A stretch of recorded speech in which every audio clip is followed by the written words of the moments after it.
Hey everyone, welcome to another Visual Studies tutorial. In today's video, we're going to be showing how you can creatively use Rhino's ShrinkWrap tool to partially erode objects. We'll be going mostly step by step from a smooth piece of geometry like this one on the right to a partially eroded figure like this one on the left. If I hide the original geometry and rotate around our new object, you can see that in places it retains the smoothness of the original object, and then it gets craggy and eroded, lots of interesting pockets.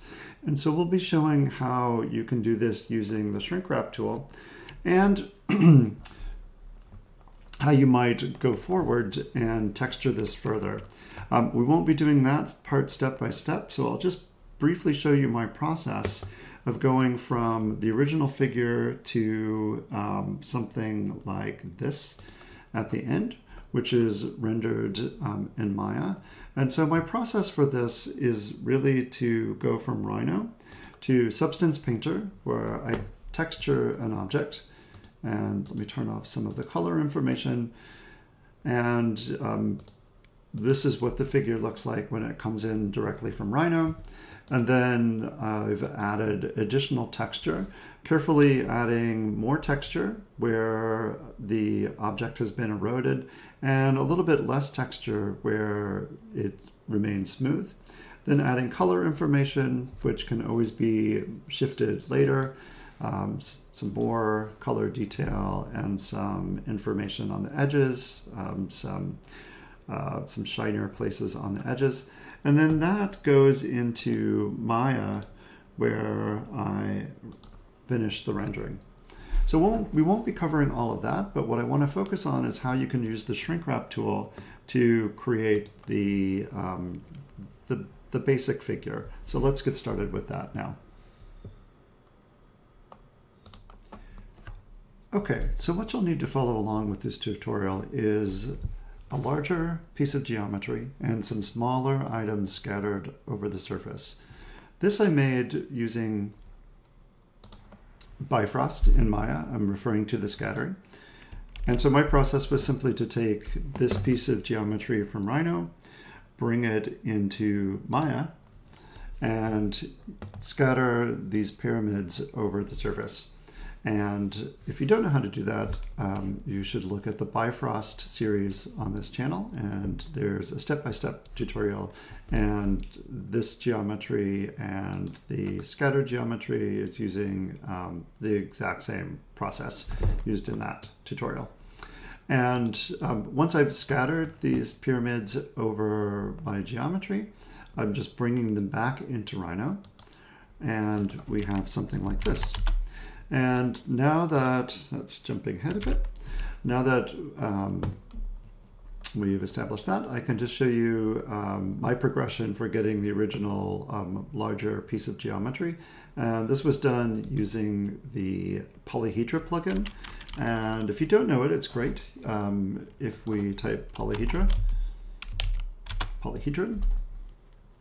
we should get a window popping up in a moment. There it is. And the Polyhedron plugin comes with many different shapes that you can experiment with. It's great just for getting some interesting geometry to start a project with. And the particular one that I used is, the name should be saved here, is the Chirotiling toroid with 16 faces. And this I simply mirrored and then used the ShrinkWrap tool to merge those mirrored objects because they wouldn't Boolean cleanly. And then I did a quad remesh to get this figure. Next, I scattered these pyramids over the surface in Bifrost, but you could do this also with Grasshopper. Let's start shrink wrapping. Okay, so now that I have these scattered objects, I'm going to shrink wrap them. I'm going to keep the mass underneath just so I can see how the shrink wrap is interacting with the basic mass. But I'm only selecting the scattered pyramids, which are grouped into a single mesh. So typing shrink wrap. And let's start looking at the options. Uh-oh, getting a little freezing here. Let me pause the video. Okay, there are the shrink wrap options. And let's preview the shrink wrap and hide the input objects. And you can see with the default settings, I'm getting some slightly blobby figures on top of the mesh. And this is exactly what I want, but I probably want them to be finer in resolution and larger. So let's play with these options. I'm going to take the target edge length down to, let's say, let's try 0.2, something like that. And what we can see with 0.2 is that we're now capturing the original pyramid shapes more closely. And so we'll need to, we get a smoother mesh, but a finer mesh, but we're not getting the blobby shapes anymore. So to get the blobby shapes back, we can use offset. So let's try something like 0.5 to start with. And we're starting to get these things back. Maybe now that I have that, I can start adding smoothing to this as well. So let's try 5 smoothing operations. See what that does. So we're still getting blobby. Maybe we want these pyramids, maybe we don't. This is really always a process of experimentation, but I want these to be larger and a little blobbier. So I'm going to take the target edge length up just slowly to say 0.3.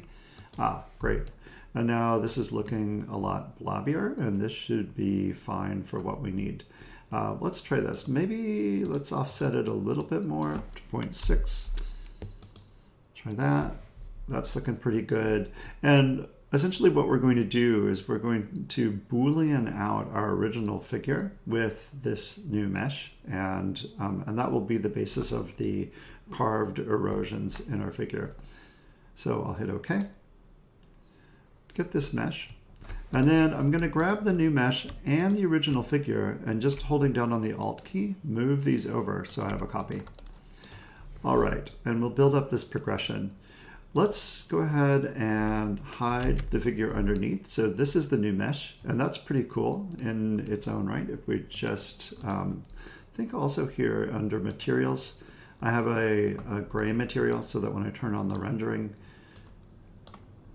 it's not completely blown out. So let's just look what that looks like as a rendered thing. So pretty interesting, weird mesh.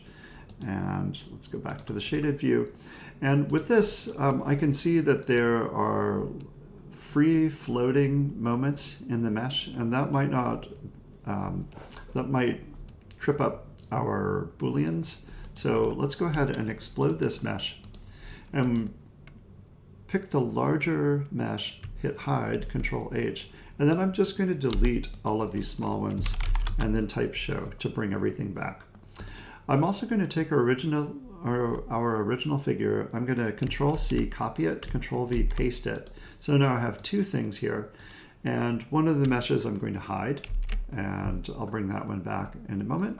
And now I'm ready to perform my Boolean operation. So I'm going to type mesh Boolean difference, and I'll select the object to subtract from, and then the objects that I want to subtract with. I'm going to delete the input since I have it saved over there, and I'm going to hit OK. And the mesh Boolean is in progress, and maybe I'll just pause the video while that completes. And we're back. The mesh Boolean took about a minute to complete, and you can see here that we now have this interesting eroded figure. I'm going to turn on the rendered mode for a moment. So you can see it's completely carved out and looking pretty interesting. And this is going to be the basis of our erosion. Let me go ahead and turn shaded back on. And I want to do, I want to also separate this mesh to get rid of any free floating pieces. But before that, I just want to make sure that everything is welded together. If I explode this, let's see what happens. We get 82 meshes. And that's because this, the original we started with 2 meshes, and we have one mesh for the carves and another mesh for the original surface. And we want to make sure that that all becomes, those 2 meshes become one mesh. And we can do that by using the Weld Vertices tool. And I can now select everything in that region, hit enter. And now when I, let's first, we have to join these things since I unjoined them. And now let's weld the vertices. Enter. And now when I explode this, we'll have one big object. So let me just hide that. And then a couple of little free floaters, I'll get rid of those and hit show. And when I hit show, I brought back the original object, which I remember I'd made a copy before the Boolean. And so that's the original object, and then I have this carved object. Now at this point, you could use the ShrinkWrap to get an interesting figure. And so just holding down on the Alt key, I could bring this over. And we could shrink wrap this and get something pretty interesting. And why shrink wrap? Well, the shrink wrap can, we have really sharp transitions here. And the shrink wrap will smooth those a little bit. So if we shrink wrap this, just to show you the type of object that you could get, preview, hide input objects. So you can see that this is starting to merge into one thing. And then we could bring our target edge length down to something like 0.2, 0.3. Let's try that. That's looking pretty good. And you could smooth it. So if we give it some smoothing operations, something like that. And maybe bring down the target edge length one more time to 0.25. Okay. And let's grab our new mesh. And if we look at, let's just make sure that these things both have these materials, this gray material, so we can look at it in the rendered view. You can see this is our original object, and it looks kind of weird along the edges. But this is our new shrink-wrapped object, and it looks much smoother. And definitely weird because it's carved everywhere. And I think the object will be more interesting if we have some smooth parts and some unbroken parts and some eroded parts. And that's what we're going to do next.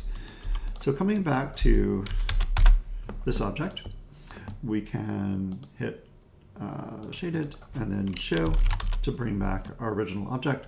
And what we want to do now is merge these 2 objects with the shrink wrap. So obviously we have our eroded one inside and this one on top. And we need some way that we can blend these objects together. And the technique that I'm going to use is I want to make portions of the original object smaller. And I'm going to, and maybe some parts bigger, and I'll do that with the cage edit tool. Selecting the original object, let's type cage edit. I'll use the bounding box object. The world coordinate system is fine. And the point count you'll have to play with. This is using a point count of 444, and that should be absolutely fine for this object. And I'm going to hit OK. Global for our region to edit is also fine. Enter. And now I have my cage. And if you haven't used cage edit before, it's a really interesting way of manipulating objects that have a lot of, that maybe are fairly high resolution, but you want some simpler ways to reshape them. Cage edit is great because we get this low resolution cage, which then allows us to stretch our object around. So the strategy here is just to simply introduce a few scales into the cage to shrink our original object inside. So I'm selecting all of the vertices maybe in the first, like the first 2 rows of points from the bottom, and then holding down on the shift key with the gumball active, I'm just going to shrink this thing inside. And now you can see that I'm getting this thing shrinking in, and the erosion is being revealed on the surface. And so that's looking pretty good. You can play with this for as long as you want and get very specific results. So maybe I'm feeling like that's not so great here. Let me hide this guy So I can come in. You can select individual rows of points and bring the original object out more. Maybe we would just want to scale up the top level of points, making this a little bit bigger. I think I lost too much erosion there. So again, you really have to play with this and see what's going to make sense for your specific geometry. So bring that up a little bit, bring these points out a little bit. So I don't want so much erosion there. This is all looking okay. I think maybe getting rid of that one. I don't want to spend too long on this because I want to show you the overall process. So this is all looking pretty good. Maybe that one piece on the back, I want to try to get rid of that. And maybe we'll just keep it and see what happens. Okay, so this is pretty good. So now I have these two figures, right? And I'm going to be moving from this bigger one on top. Now let's see if I shrink it just a little bit. What happens? Oops, that was bad. I erased it from the cage. Didn't want to do that. Bring it back. Okay. So let's just say that we're happy with this and we're going to roll with this. Although I don't need to get too lost in this process, but let's just go ahead and grab the row of points and I want to pull that in a little bit more. Okay, great. So let's roll with these objects. So these are going to be my two objects that I shrink wrap. So I'm going to grab them, hit Control Alt, and let's go ahead and start shrink wrapping these things. So I'm going to grab these guys, hit shrink wrap,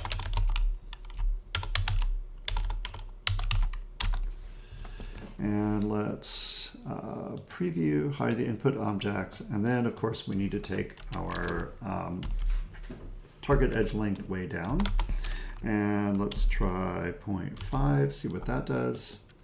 Probably even lower. Let's go to 0.1. Basically, I want a really good mesh to start with here, tight, and that I think should be pretty good. So I'm going to hit OK. And then we have this basic shrink wrap. But you can see that it's not super convincing because we have a lot of, it's very flat in places, so it doesn't really look particularly natural, the erosion, and we can improve this further. So one thing we can do is we can shrink wrap this by, maybe we can shrink wrap this and get a little blend in the surfaces. And let's Control C, Control V, copy this object. So now I have two of these things, and I'm just going to shrink wrap one. So shrink wrap and preview, hide input object. So I copied it just so I could see the original object. And so if I shrink wrap this again, and I'm creating a mesh that I can blend with the original object, you'll see that if I turn the preview off, I get these really, really sharp moments here. And if I bring in this other shrink wrapped mesh, I can basically create a second mesh which I can shrink wrap with the original one, which will blend out those sharp transitions. And we can do that either as much or little as we want. So it starts at for me, it's a value closer to 1. If I bring this down to 0.6, now those transitions are a little sharper, which is probably what I want. And you can but you can see the difference if I turn off the preview. They're really, really sharp, and then much less sharp once I bring that in. So I'm going to hit OK. And now I have this blend mesh, and I need to grab one of my other meshes, and I'll just bring those over together like that. And then I want to shrink wrap these two, shrink wrap, and have a lower target edge length, maybe something like 0.3 in my case, preview, hide input objects. Yeah, and so now this is looking a lot better, and we can play with how sharp we want this mesh to be. 0.25, something like that, I think is pretty good. And so I'm going to hit OK and accept that. And one thing we might be mindful of, just if we think about our original mesh, so if I hit show and look at going back to our first mesh, Actually, I don't think we've shrunk anything yet. So zoom selected. I'm just comparing the size of our new mesh with our original one, and they're actually pretty similar. So I'm just going to put that over there, so we don't need to worry about that at the moment. I'll go back to shaded here. So now we have our 3 meshes, and one is going to be the new blended shrink wrap mesh, which I believe is that one, because then we have the original sharp one, the blended, the blend, and then the result of shrink wrapping those 2 together. So let's just make sure that we have a grayish material on that, and let's look and see how this is rendering out. Okay, so that's looking much better, but it's still not looking as eroded as the object that I showed you. And so there's a further trick that we need to introduce here, and that trick is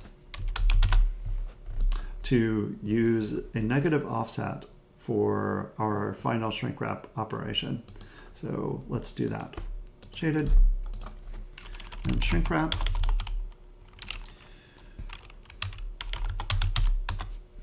Okay, and preview, that's fine. Okay, so what it needs to happen here. First, we need to have a really low number for our mesh, because we want to capture a lot of detail. And I'll start with 0.1, but we might even take this lower. And then offset is really useful with shrink wrap. You can inflate things, or you can erode them using the offset. So if we tried a positive offset of 2, for example, and it's going to calculate for a moment. I should probably have done this without such a low edge length. So I'm going to pause the video while it calculates this. Oh, great, it did calculate it. So now you can see that we're getting this kind of almost like brain-like texture here, where things get inflated. And if I do that again, so I did 2 and then try 4. Let me pause while it calculates. This is what it looks like with an offset of 4. And you can see it's really puffy. And so this can be a very interesting technique to try.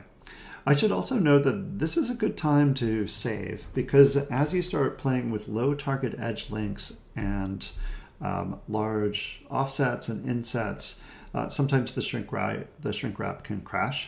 And so you might want to save your model if you're happy with the work at this point. I'm going to go back to an offset of 0 so we can see what our original object or original shrink wrap would look like, or our default shrink wrap. And now I want to show you what happens with a negative offset, which is, of course, an inset. So I'm going to try negative 0.5. And this is where the final magic comes in to really produce our really sharp eroded figures. So let's just go ahead and hit OK. So negative 0.5 is looking pretty good. We could even take our edge detail down. I don't want to push it, but I think in the original one I did, I brought this down to even, well, I mean, it was really going to depend on the scale of your model. But lower edge length, more detail. And but this is looking pretty good.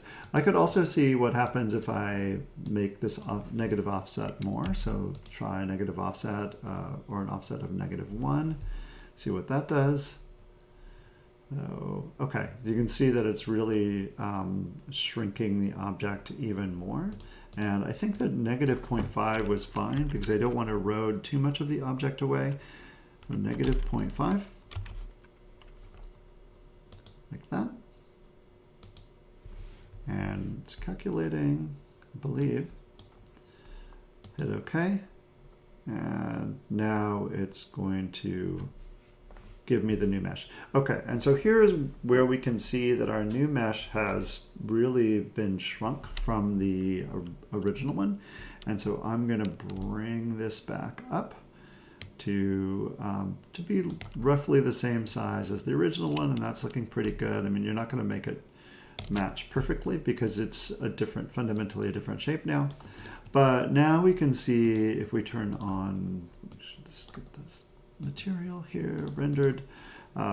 You can see that there's a huge difference in terms of the feeling of surface here. This one just looks kind of blobby and not so great. Whereas now we have much sharper definition here at all of the moments of erosion. And it really feels like much more convincing for the as an eroded object. And you could play with this further, you could inset it further, you could play with the edge detail, but we're getting some really interesting moments here like that. So in my case, I took this into Substance Painter for texturing, and I textured it further.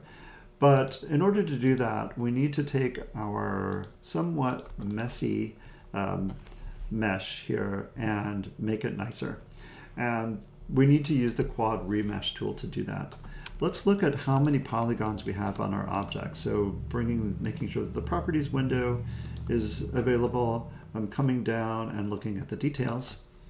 Let me pull that over from the other window. And I can see that I have a closed mesh, which that's great.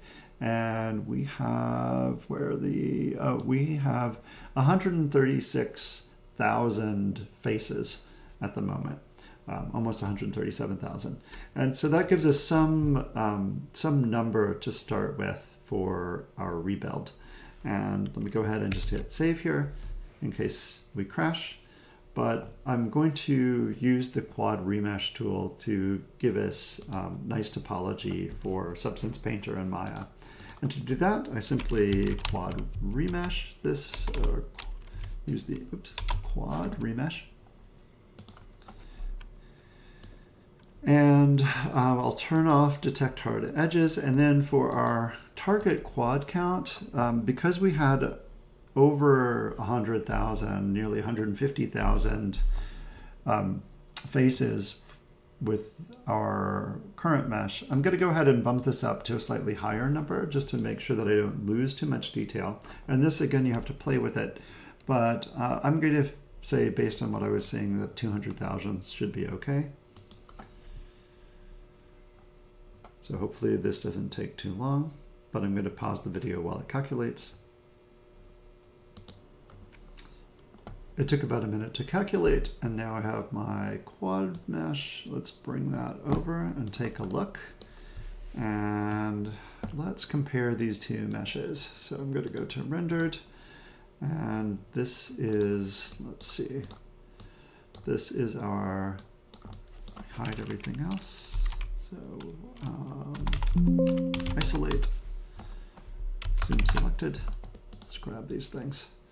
They're looking pretty similar. I, maybe get a slightly softer edges, but since we're going to be adding texture in our in Substance Painter, it really shouldn't matter. I mean, we're still capturing all of this nice detail. You could experiment with adding a higher quad value to this, but I see that all of those little surface details seem to be present.